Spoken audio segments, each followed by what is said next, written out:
Hello, everyone. I hope you're blessed. So, the title of my lecture tonight is called Liberty to the Captive, the two definitions of equality in the Abolitionist Movement. So, with my lecture, basically, I'm going to talk about how American history is comprised of a tale of two ships, in the White Lion and the Mayflower, which I'll expand upon in a minute. But another component of my lecture is that my central contention is that the abolitionist movement is one of the most understudied arenas of American history, um, and it needs to be brought back to the forefront and unpacked for the wealth of historical knowledge and information that's there, especially in terms of race relations. But basically, white Christian ministers and black Christian ministers invoked different terms that related to the struggle for civil rights in the 19th century, which would encompass the right to vote, black social equality, the eradication of racially oppressive legislation, and that sort of thing. So basically, with white ministers, they when they use the terms of oppression, equality, and justice, it's only in the context of emancipation alone. And there's basically no discussion of political action to advance the right to vote for blacks or to equate them as full citizens of the United States.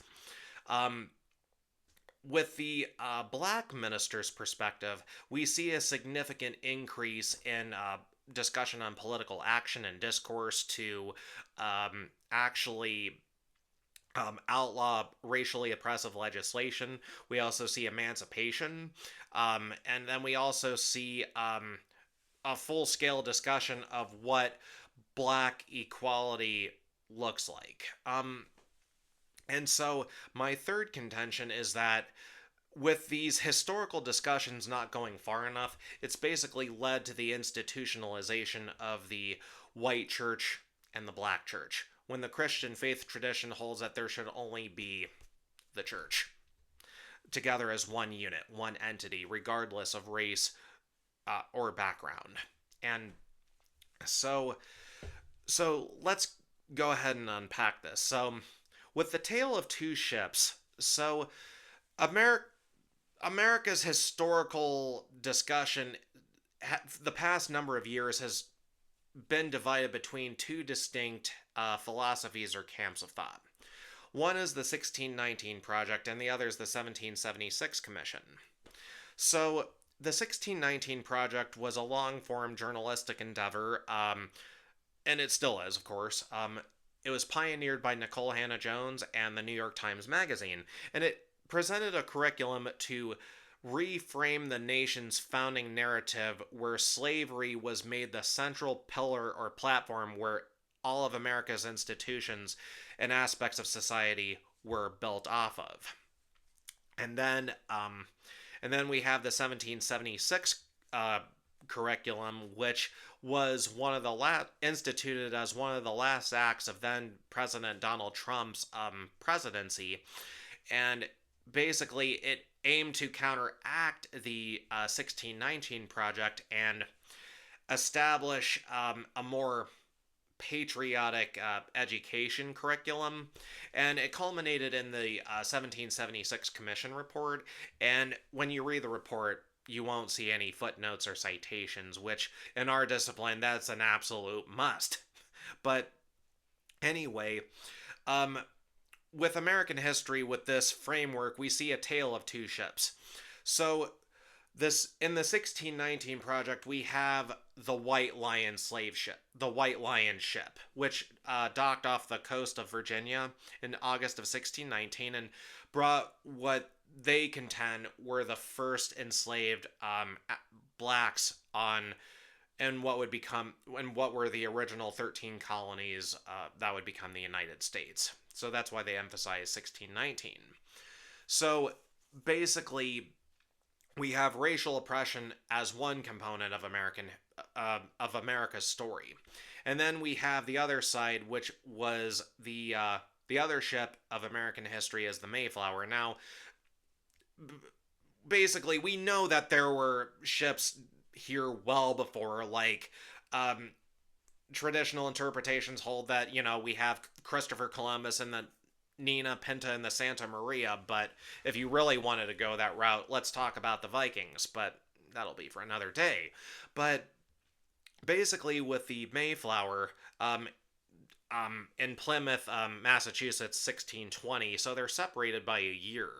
And that the Mayflower is symbolic of the traditional American understanding of our history of where the separatists escaped from the Church of England and came to the New World for religious liberty, and it would eventually form into the United States of America. So we see this tale of two ships where two different forms of oppression intersect together, in my estimation, to form what we call the American narrative. I mean, you look back at all the different events in American history, and it seems to have that distinct framework. And it's not me just examining history through this framework, but it's the framework that I saw basically come to mind through my study of historical records. So I just want to make sure to underscore that point. But basically, though, with this framework, we then have the issue of racial equality in the abolitionist movement. So we know that blacks in general were not held as racial equals with whites in general within the abolitionist movement. There were documented accounts where William Lloyd Garrison didn't want Frederick Douglass to speak at certain events, and he kind of shoved him off to the side, and they eventually had a schism where Douglass would eventually separate, and he would eventually found his own newspaper called the North Star, and different things would unfold from there. But basically, within the abolitionist movement, there was even discussion of colonization, and William Lloyd Garrison was actually an adherent of that. But he eventually discarded that view to embrace racial equality. But with my research of white ministers' sermons, anytime discussion of terms like justice, equality, liberty, or oppression came up, it was always in the context of emancipation only. Now, there were some, particularly one minister by the name of Stephen Montfort Vale, whose sermon, The Church and the Slave Power, that was very powerful of a read. And he basically talked about how blacks were made in the image of God, and in that context, they were indeed equal. But even in that kind of sermon, there was no discussion of concrete action to advocate for the right to vote for blacks or for racial equality in American society and that sort of thing. So then we see with the black voice, I emphasize four distinct individuals: Henry Highland Garnet, Frederick Douglass, James W.C. Pennington, and Hiram Revels. With Henry Highland Garnet, in a sermon he preached in February 1865 in the Capitol, of all places, just weeks before the ratification of the 13th Amendment to abolish slavery, he talks about the hateful handmaid of slavery, which he said was racial prejudice. And so he uses biblical language to condemn both, when white ministers were only condemning the institution of slavery, but not advocating for racial equality. And then there was Frederick Douglass with his address, What to the Slave is the 4th of July, from July 5th, 1852. And in that, he basically absolutely called out American hypocrisy with their denunciation of tyrants and their piety and prayers and Thanksgiving proclamations as nothing but racial hypocrisy, because those same freedoms are not extended to the African American community. And he basically said that these charges would disgrace a nation that this hypocrisy would disgrace a nation of savages, and he said that the people of the United States were the chiefest in being the most guilty of these crimes against humanity. I highly encourage you to read that particular address. It's very eye-opening. And then with Hiram Revels, he was the first, he was a minister, and he was the first African American ever elected to Congress. And before his election to Congress as a senator, white Southerners were trying to use the argument of the Dred Scott case that said blacks were not citizens of the United States to prevent him from taking his seat.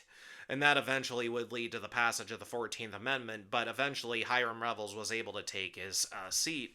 And in his congressional address called the State of Georgia, even though he was representing the state of Mississippi, he talks about how God granted blacks through American institutions emancipation from slavery and full and unqualified rights of citizenship, and how that needed to continue against the racial antagonism of whites in the South. And then lastly, with James W.C. Pennington, he was an escaped slave who was actually taken in by a Quaker family, and he was given a powerful education. And he wrote an autobiography called The Fugitive Blacksmith, where he called out the hypocrisy of American Christianity, where it basically advocated for that blacks were part of a second-rate civilization with lesser social and religious rights. And so basically the black voice emphasizes that four different tenets. First, God is the ultimate arbiter of racial justice and emancipation from slavery. There was also a significant spike with talking about political advocacy to get rid of racially oppressive legislation. General discussion about just what racial equality looks like, which was absent in white discourses and sermons. And then, of course, emancipation from slavery. So the white minister did not see they did not see the hateful handmaid of slavery, which was racial prejudice. Now, to be clear, there are indeed some white ministers out there that were absolutely racially progressive. John Brown, who led the raid on Harper's Ferry, was probably America's most racially progressive white individual, bar none. And then there was our nation's 20th president with James Garfield, where there was a new series that just came out this month called Death by Lightning, which brings him back into our historical discussion. But he was a renowned abolitionist and Civil War general and a preacher and a Christian minister, and he advocated for racial equality and civil service reform where it would be based on a meritocracy.